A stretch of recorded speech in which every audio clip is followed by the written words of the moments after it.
Hey, everybody. Welcome to Takeoff with John Clark, presented by Live Casino Hotel Philadelphia. And South Philly is going to be on fire this coming weekend. The link is going to be off the chain. I mean, Eagles fans have all day Saturday to tailgate here, and they don't got to go to work on Sunday, right? It's not like a Sunday game. Saturday night, 8:15, it is going to be wild at Lincoln Financial Field. Eagles, Giants. I got to sit down with Dallas Goedert and Haason Reddick, one-on-one interviews leading into this playoff game. Dallas Goedert, of course, he actually didn't play against the Giants starters. He missed that first game with his shoulder injury. Haason Reddick, this is his first time in the playoffs in his hometown playing against the Giants. He grew up in South Jersey and Philadelphia, so this is special for both of them. And I just want to let you know, sitting down with Haason and Dallas, you can see those interviews on NBC 10's special collection of Eagles playoff shows. Friday night, 7 o'clock, it starts with Eagles game day kickoff. Then you've got Road to Victory at 7:30. You can see these sit-downs with Haason Reddick and Dallas Goedert, as well as so many features. NBC 10 is the official TV home for the Eagles, so during the entire Eagles playoff run, we're going to bring you unique Eagles shows, 4 of them every week, content you're only going to see on NBC 10. We've got Eagles players mic'd up in practice and games, special features on the Eagles away from the field, one-on-one interviews with the stars of the game and the head coach, Nick Sirianni, after every game, one-on-one with him. Also in-studio film breakdown. So a lot going on. Check out our shows on NBC 10 and enjoy these interviews. I started with Dallas Goedert talking about his excitement when he saw Jalen Hurts running onto the field in his return in that final regular season game against the Giants. You were pretty fired up to see your quarterback back out there with you.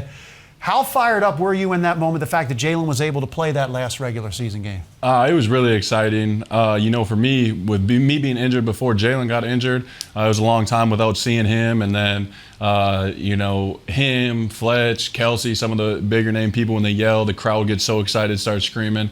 It just gets me even more amped up. But it was exciting to have Jalen running out the tunnel playing for us. And it's just always so much fun when the crowd gets roaring, and it just sets the stage for the game. Is going to be fun. I mean, you set it up right there, setting the stage. The crowd's going to be roaring. What do you think it's going to be like 8:15 Saturday night at the Link for a rivalry game in the playoffs? A rivalry game in the playoffs. I've been fortunate enough to play one home playoff game, and it was electric. We weren't able to come out on top, and that was the first round, wild card weekend. And I can't imagine what it's going to be like. I think it's going to be loud. It's a night game. Philly's going to be roaring. It's Saturday. Just everything you could have for the city of Philadelphia to come support us is it's going to be electric. It's going to be a lot of fun. Dexter Lawrence even said he's not allowing his mom to come to the game because he knows that she'll go right back at the Eagles fans. Do you love to hear that about Philly? I do. Before I got drafted here, I had a lot of family members that were Vikings fans, and they all said, man, if you get drafted to the Eagles, I don't know if I'll be able to switch. Well, it didn't take them long to switch, and now they're the fans yelling at everybody. And I got a 6-year-old niece that was at the airport coming to the Dallas game, and she told some fans Dallas sucks, and they're like, that's not very good by a little girl. I think, well, it's football talk, That's how we do it in Philly. They train them young in Philly. They do. How about your quarterback? You were excited to see him back out there. How has he looked? He's off the injury report now with that sprained shoulder. Yeah, he looks really good. This is what he dreams of. This is what he's made for. This is what he wants. He said it multiple times after we finished the regular season, won the division. He said, enjoy y'all hats and shirts. I got bigger plans. I got more that I want. So this is just the time that he waits all year for. He's gonna put it all out on the line, injured or not. He's gonna go out there and do whatever it takes to win the game for us. And for you, I believe you haven't played against Giants starters this year, right? I haven't. So it'll be my first time going against them. Hopefully I can take a little bit of what Hawkinson did last week and get a few targets, get a few yards, and hopefully we end up on top unlike them. Yeah, when you're watching that game and you see what T.J. Hawkinson was able to do against that defense, how much are you intently watching that, and what can you pick up from that? Yeah, I watched it a lot. Went through the game again this morning, and it's just little things like, coach, this worked for them. Can we get this formation? Can I hit the thumb shallow and maybe they won't guard me? So, I definitely went to the coaches, looked at that game, and tried to get a few more plays for myself. What do you think that is like for the coaches and even you players? Third time in 6 games facing the Giants, and Wink Martindale has kind of changed up some stuff. A lot of man early on, blitzing a ton, but it's a little bit different now. Is it kind of a chess match? It definitely is. I think it plays to both of our advantages that the starters didn't play a game that we needed to win for the 1 seed for the division. They didn't play their starters. We didn't have to bring everything we had for them. So we have a lot of stuff from 2 weeks ago with the game plan. And, I think the coaches have done a great job of using what we did then. And you're going to change it up a little bit and try to get them thinking we're going to do one thing and do another thing. But it's for sure a little bit of a chess match for both coaches. And obviously we don't know what they're going to do, what they're talking about, but we're going to try to have answers for whatever they throw at us. A lot of times people look to what happened last and they see how well the Giants played at Minnesota. You guys were the best team in football, 13-1 rolling, and then some things happened, injuries. You didn't necessarily have to clinch. You only had to get 1 win in 3 games. Are you able to bring that team that we saw, 13-1, into this playoff game? Yeah, I think so. I think, the last 3 weeks of the season, it was, we were just kind of sitting there. Obviously our starting quarterback went down and, it was just kind of a thing where nobody was really worried. We knew we were going to get one of the games. We knew we were going to be where we are now, or I guess we thought we were going to be here. So it was just kind of one of those things. Trying to get everybody healthy was the main thing, knowing that we just have to win 1 of 3.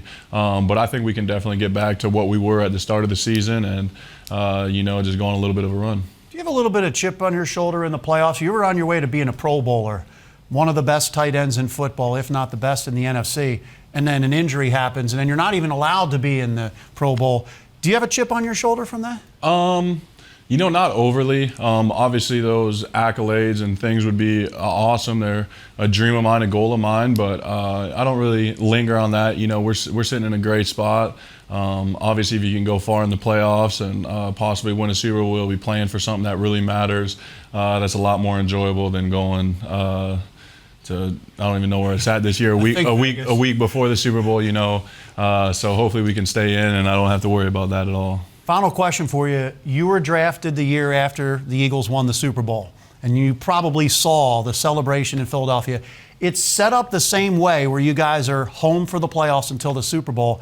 What is it like going into this experience for the first time? You saw that maybe on TV in 2017. Yeah, it's really exciting. Ever since I got here, coming to a team that won the Super Bowl the year before, you're like, yeah, we're guaranteed to win it again. I thought we had a good team coming back and we weren't able to get it done. And then the next year you think the same thing, like we still got a good team, we can do it.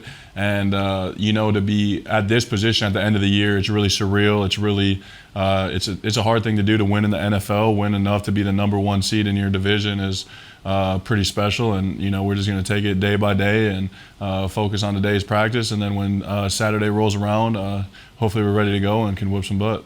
You got a long wait on Saturday for that night game. Man, yes. You're going to be envisioning it all day. all day. Appreciate the time. Yes, no problem. Thank you, Dad. Opioid addiction is a national public health crisis. The Someone You Know podcast from the Independence Blue Cross Foundation offers inspiring stories that challenge stigma, offer hope, and humanizes the disease of addiction. So download the new Season 3 of Someone You Know on all major podcast platforms. How fired up are you? It was your dream to come home to the Philly area and play for your hometown team, and now you've got everything you want in front of you with the playoffs. Oh man, I'm stoked. I mean, is there a word for beyond excited? I mean, first time going to the playoffs for myself, and to, like you said, be able to do it with the hometown team. I mean, as far as dreams come true, I mean that's it for me, except for getting the job done and going ahead and getting a Super Bowl. But man, I'm excited. I know the atmosphere is going to be crazy because the fans been wild all year. Away games, home games, they just been there every step of the way, and I know the energy is going to be crazy. How important is this bye week, getting the chance to rest the body a little bit and the mind, and you're going to be at home for the playoffs? How important? Very important. We get to, like you said, rest our bodies, refocus, 18 weeks, that's a long time. So we get to sit back, refocus, watch a couple games, and see who we're going to play, which I think work in our favor, as long as we come in locked in, ready to go next week. You played at the Link for Temple, and you said it's your first playoff experience coming up. What do you think the Link is going to be like? Like I said earlier, it's going to be crazy. I know they're going to blow the roof right off that thing. I know it. You know, like I said, the fans been crazy all year. Home games, away games, playoff atmosphere. I can only imagine. Only imagine. How honored are you when you look 16 sacks for the year, second most in the NFL? You're looking at like Reggie White, Clyde Simmons, names like that are only ahead of you in Eagles history for a season, and you're NFC Defensive Player of the Month. You know, it's crazy, man. There's a lot of hard work that goes into this, you know, and while I'm getting all the accolades and stuff like that, I love it. But, man, the people that I have around me, you know, teammates, coaches, just pushing me to be better, it's crazy. And like I said, to get the accolades, you know, none of this could have happened without my teammates pushing me, my coaches pushing me, you know, and just me wanting to be better, be the best. So, man, it's been a good year. Yeah, and 70 sacks, you set an Eagles record as a team. Your addition has helped out a lot. How important is it, the rotation and the amount of guys you have on that line, the freshness for these playoffs? It's very important, because when you look at, we got great rushers, you know, we call it 1A, 1B, you know, because we have guys that can literally come in and there's no drop-off in talent, right? There's no drop-off in production. Guys just going out there, giving it they all, balling. So it works out well. It's worked out well for us, as you can see, right? You talk about 70 sacks. When was the last time, you know, that was done? You know, 2 away from having the season record of what the Bears did back in, I think, like 84, 85 or something, like 89 or something like that. So, I mean, just it's been a crazy year. We've been hunting. It was a great year. Can't wait to see how it looks for the playoffs. We've always talked about how it seems like your name is finally starting to get out there. I mean, you've had 3 straight years of 10-plus sacks, first to ever do it with 3 different teams. Do you think you're starting to get some of the recognition nationally? Yeah, I think so. I mean, feel like it could be a little bit more, but that's not my call, you know. I'm going to let the fans do what they doing. They're going crazy on Twitter, on Instagram, you know, making all the debates. I'm seeing the feuds, and I'm tagged in it. They be tagging me, so I see, like, the feuds. I see fans of different organizations going back and forth. So it's crazy to see, man. I love it, though. I love it. You know, it's going to continue to make me work hard, continue to push me to get the recognition that I deserve. Do you almost have a chip on your shoulder? Got to. Yeah. Got to. You know, I've been overlooked many times. You know, in college I was overlooked a little bit. League, overlooked, played out of position. You know, and I'm back doing what I love, and you know, I want to continue to prove that I'm one of the best at what I do. Was this the perfect marriage this year? You wanting to come home to your hometown and the Eagles? Hey, we need an edge rusher? No, it was perfect, you know, because at the time it was just a dream come true for me, right? Being able or having an opportunity to come back home and play for a team that I watched on TV growing up. But to have the success we're having this year, I mean, this thing just came around full circle, and I love being here. I love where we're at. I love what we've done this season. You know, I can't wait to see how what we do in this postseason. Best of success in the playoffs, and as you said, the Link is going to be rocking. It's going to be rocking, I know it. Friends and family are going to be there with you. Oh man, we're going to have to. I can see it now. 35 ticket requests. It's coming. It's coming. Thanks a lot for your time. No problem, John. Always a pleasure. Yeah, appreciate it. Mom, so flagrant.